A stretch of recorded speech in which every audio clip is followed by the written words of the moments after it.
Wala pang kumpirmasyon ang Malacanang kung may inilabas ngang warrant of arrest kay dating Pangulong Rodrigo Duterte. Ayon kay Palace Press Officer Undersecretary Claire Castro, kung sakali, nakahanda naman daw ang palasyo sa anumang pwedeng mangyari. Sakaling kailanganin daw ng tulong ng Interpol para ipatupad ito, obligado raw ang ating pamahalaan na sumunod. Unang isiniwalat mismo ni Duterte ang tungkol sa arrest warrant habang nasa isang Thanksgiving event sa Hong Kong para sa mga OFW doon. Iginiit naman ng dating Pangulo na ipinatupad niya lang ang war on drugs noon para mapanatili ang kapayapaan sa bansa. Pero kung ano man daw ang mangyari sa kanya, tatanggapin na lang daw niya. Matagal na akong hinahabol ng mga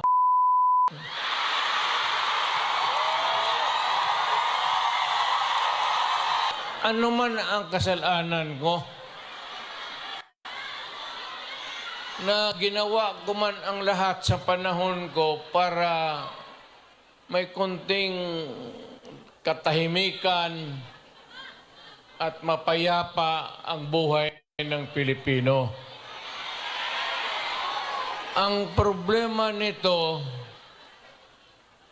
ewan ko kung ang tingin ng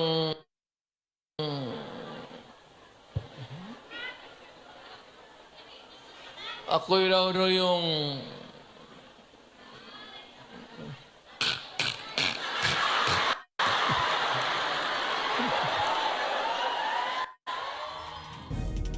At sa putong ito, makakausap po natin si ICC Assistant to Counsel, Attorney Cristina Conti. Magandang tanghali po sa inyo, Attorney. Yes, magandang tanghali. It's nice to talk to you again po. Attorney, meron na ba talagang arrest warrant kay dating Pangulong Rodrigo Duterte? May abiso ba sa inyo? Do you have knowledge about this?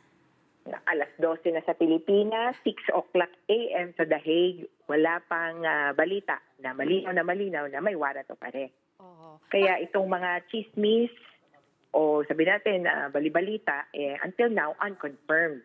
Ang bagong development yata, merong mga pulis na ready nang mag-execute ng warrant of arrest. Ang tanong lang, anong warrant of arrest?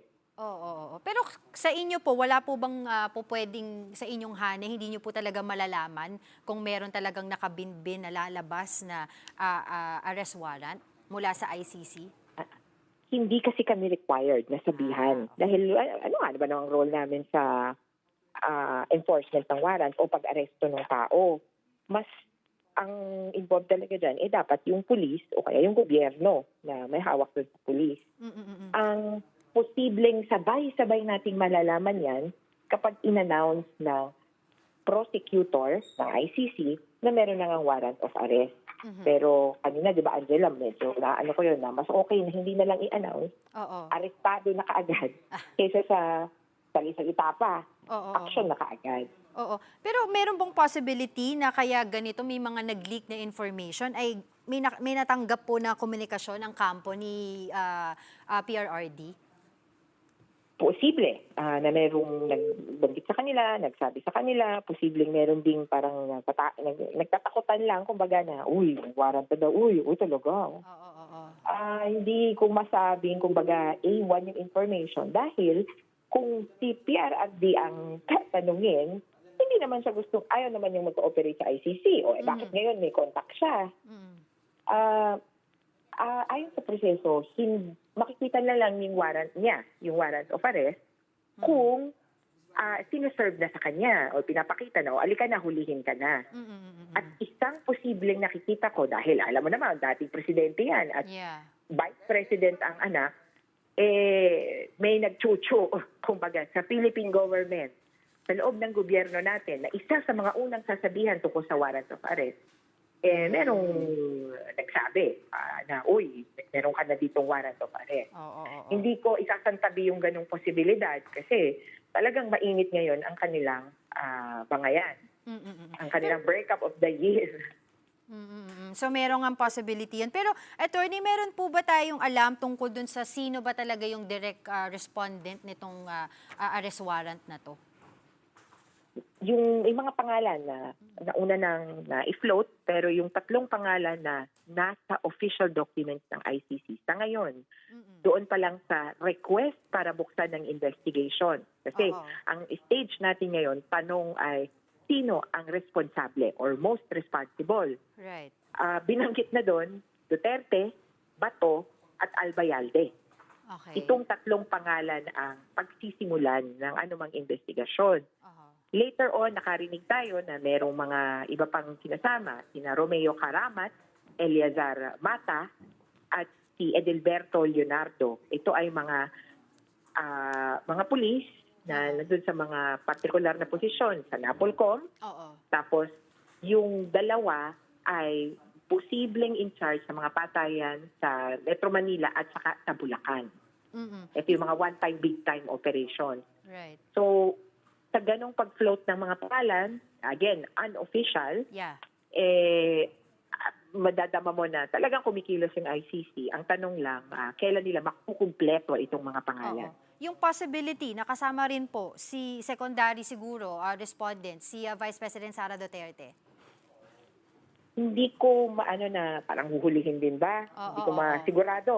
Right. Kasi ang scope ng kaso ngayon ay patungkol sa patayan Okay. nationwide. Okay.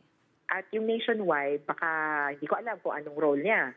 Ah. Pero hindi ko naman aalisin din na taklaw siya ng investigasyon. Matatanong yan, masisilip anong ginawa niya. Dahil mayor or vice mayor siya ng Davao sa pagitan ng 2011 at 2016 Right. na particularly sinisilip ng ICC. Mhm. So, Attorney- she cannot avoid it. Right. Ano po ba yung aasahang proseso natin? Bigyan po natin ng konteksto po ito. No? Sakaling nakatanggap nga po siya ng arrest warrant, itong si former President Rodrigo Duterte, sino po ba yung dapat aaresto sa kanya at saka saan siya i-detain?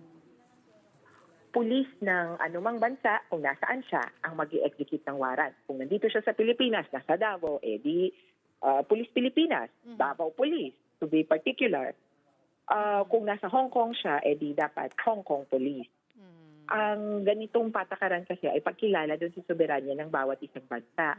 At the same time, susuhayan nun o bubuin nun yung international rules-based order na, may warrant yan at may kaso yan, di iharap natin. Ang hirap magkadlong ng internationally wanted person. Pagkatapos ng pag-serve ng warrant, dadalhin yan o ito-transfer ang custody sa The Hague. Ito ay sa the Netherlands kung saan nandun yung seat of the court, nandun yung korte. Di ba ang importante talaga pupunta ka, sisipot ka sa hearing. Oo. Kaya doon ka sa The Hague. Doon siya i-detain. Okay, alright. Patuloy po kaming makikipag-ugnayan sa inyo regarding this issue. For the meantime, maraming salamat po, ICC Assistant to Counsel, Attorney Cristina Conti.